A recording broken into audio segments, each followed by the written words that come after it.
Bonjour à tous, alors nous sommes le 18 mai 2019. Tout d'abord, première chose, tout simplement pour avoir les notifications lorsqu'une nouvelle vidéo est mise en ligne sur la chaîne YouTube, bien tout simplement n'oubliez pas de vous abonner à la chaîne et d'activer donc la petite cloche afin de pouvoir donc recevoir des notifications lorsque je poste une nouvelle vidéo. Alors, ici je reprends un peu la suite de mon analyse sur le Dow Jones. Donc ici je me suis mis en hebdomadaire parce que je voulais attirer votre attention sur quelques éléments. Donc ici on avait un canal haussier hebdomadaire qui était en place.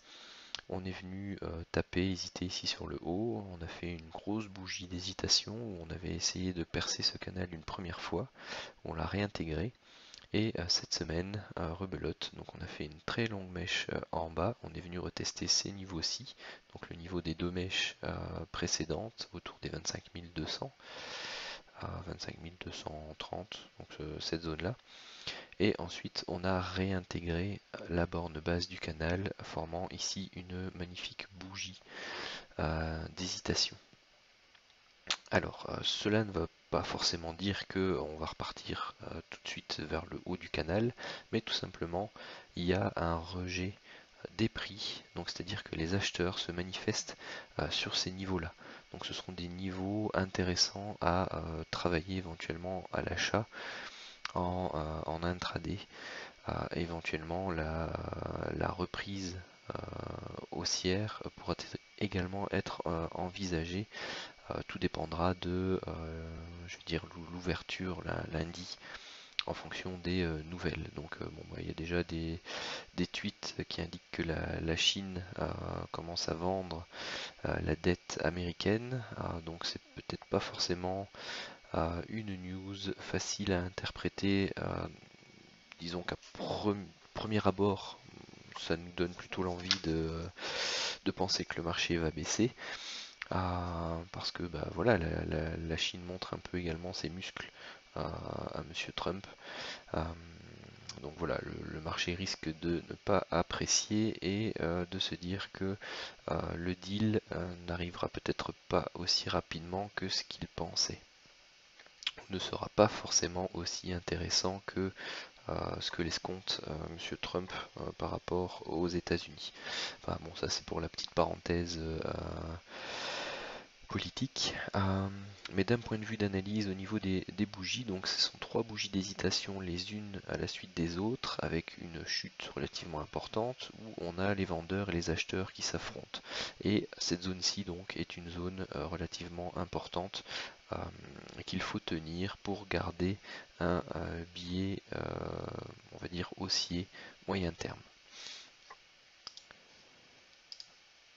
Ensuite, en journalier, tout simplement, on avait à l'intérieur ici un canal journalier qui a été cassé avec un gap. On est venu retester la borne qui était cassée et puis on est parti vers le sud.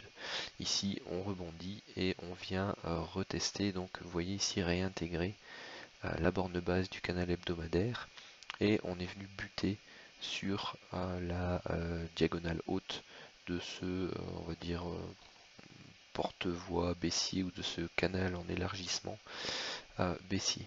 Donc ce qui nous intéressera, c'est de connaître la réaction et de savoir si on repart vers le sud et donc si on veut revenir tester donc ces 25 225.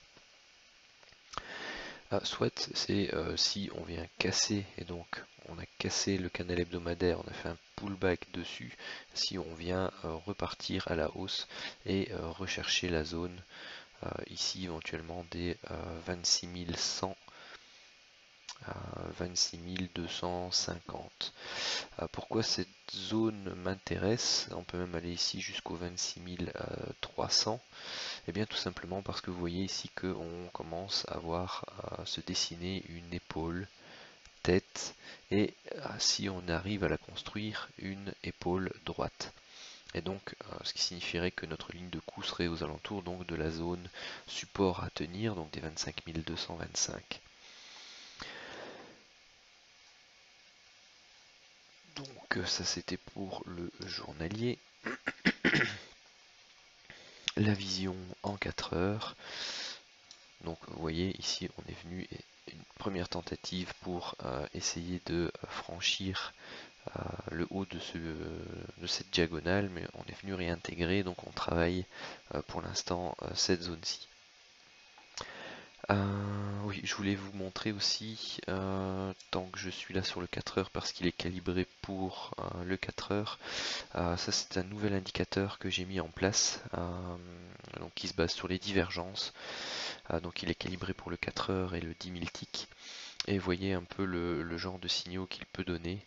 Donc voilà, ici c'était divergence, donc c'était un achat ici sur les 440. Vous voyez ce qui a suivi après. Ici c'était sur celle-ci, donc c'était un achat ici à l'open, donc les 790. Vous aviez ici la hausse jusqu'au 980. Vous aviez une baisse ici, donc vous aviez la vente autour des 26 630 et l'amplitude, voilà, c'était 300 points. Vous aviez ici un signal de vente à ce niveau-là, donc vous aviez la vente aux 26 400, vous aviez une amplitude jusque, on va dire, quasi bon 300-350 points, et ainsi de suite. Donc voilà, vous aviez ici la vente à ce niveau-là, au niveau des 26 000, vous aviez une amplitude de 200-250 points. Vous aviez ici une vente à l'open ici, donc on était autour des 880 et vous pouviez aller rechercher les 790. Et donc vous avez toute une série de signaux, hein, vous voyez, hein, celui-ci est encore bon, celui-ci est encore bon. Après les amplitudes varient en fonction de là où vous vous trouvez dans le cycle. Donc bah, tout simplement pour vous dire que voilà, cet indicateur que j'ai développé, et éventuellement si vous intéresse, vous pouvez le tester, donc il peut être en location ou à l'achat tout simplement.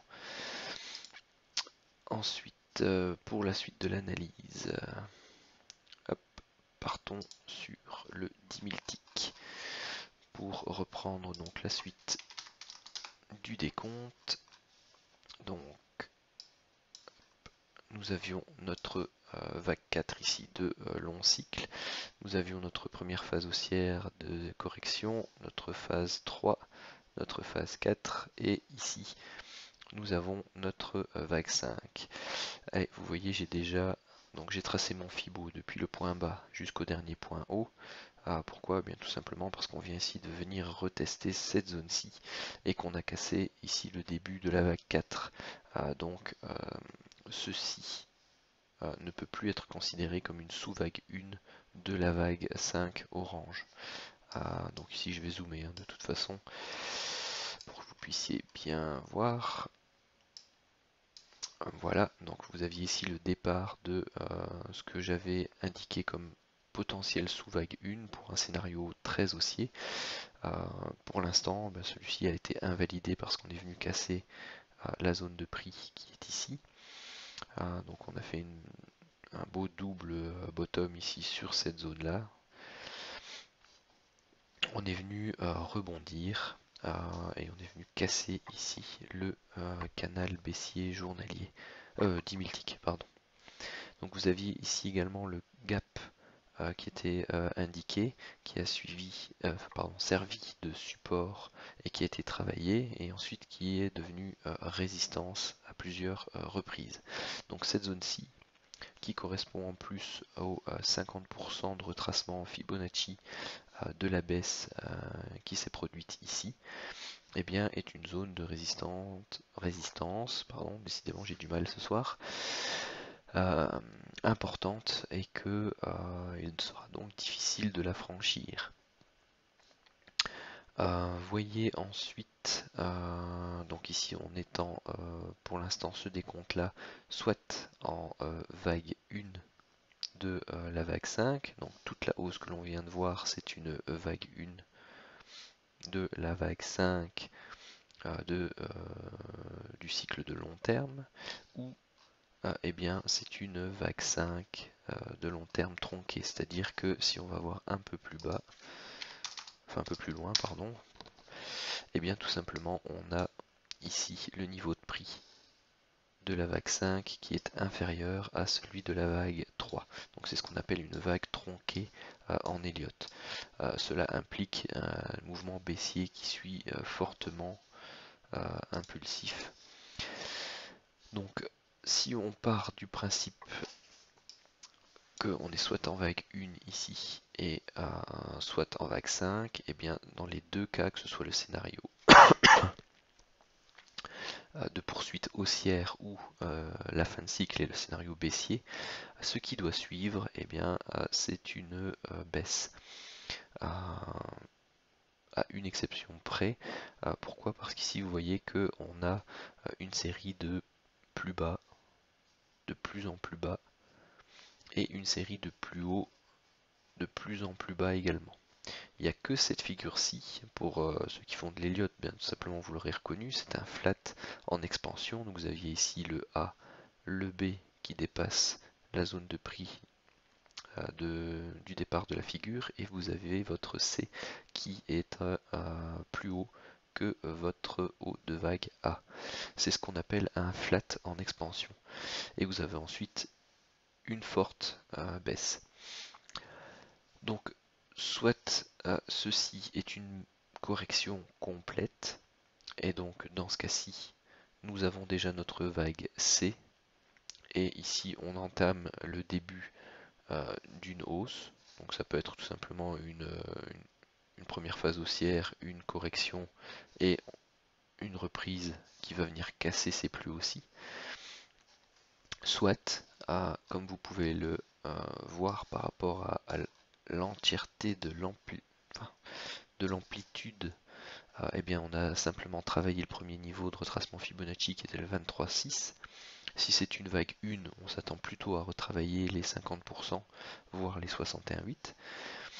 Si c'est une vague 5, ben, on s'attend à venir reprendre de manière beaucoup plus profonde une vague baissière. Aussi au niveau de la durée, donc vous voyez que on a une durée relativement importante, alors que pour l'instant, si cette phase-ci est la phase corrective, eh bien on est relativement court au niveau timing. Donc le scénario préférentiel est celui où nous sommes ici en vague A ou vague 1 et où on travaille actuellement la correction de vague B ou 2. Donc celle-ci a potentiellement les caractéristiques pour être terminée puisqu'on a fait une correction en 1, 2 et 3. Donc une correction classique, même si au niveau durée, de nouveau, elle me paraît relativement courte et par rapport à la durée qu'a pris cette baisse-ci. Donc je n'exclus pas une latéralisation, une petite correction avant de reprendre et de venir rechercher plus ou moins, je sais pas moi, courant mardi, une zone un peu plus haute. Et vous me voyez venir donc avec l'épaule, tête, épaule, et vous voyez que la zone bornée par les deux lignes noires correspond à la zone de l'épaule gauche. Et cette zone m'intéresse particulièrement, tout simplement pourquoi? Parce que ici, bah, la borne basse est une zone chartiste relativement intéressante, donc les 26 080-90. Juste au-dessus, on retrouve les 61,8 de retracement de la baisse de notre vague A ou 1. Et juste au-dessus, tout simplement, vous avez ici le haut de l'épaule gauche et vous avez le niveau des 26 310 juste au-dessus qui était une très belle zone chartiste aussi qui a été travaillée. Donc je n'exclus pas le fait qu'on puisse travailler ici soit en latéralisant, pourquoi pas former une sorte de triangle ou de nouveau de flat ou ce genre de choses, pour ensuite venir retravailler cette zone-ci. Donc entre les 26 080 et les 26 310. Donc ça c'est vraiment ma zone pour la vague B ou 2 qui correspondrait à une figure chartiste de sommet. Donc en épaule, tête, épaule. Vous voyez que tout simplement l'Elliott c'est également aussi ça se couple avec l'analyse chartiste, avec l'analyse des chandeliers japonais comme j'ai pu le faire en hebdomadaire, avec les fibos, les canaux, les gaps. Donc bien entendu, l'Elliott n'est qu'un outil parmi tant d'autres pour pouvoir réaliser votre analyse et établir vos différents plans.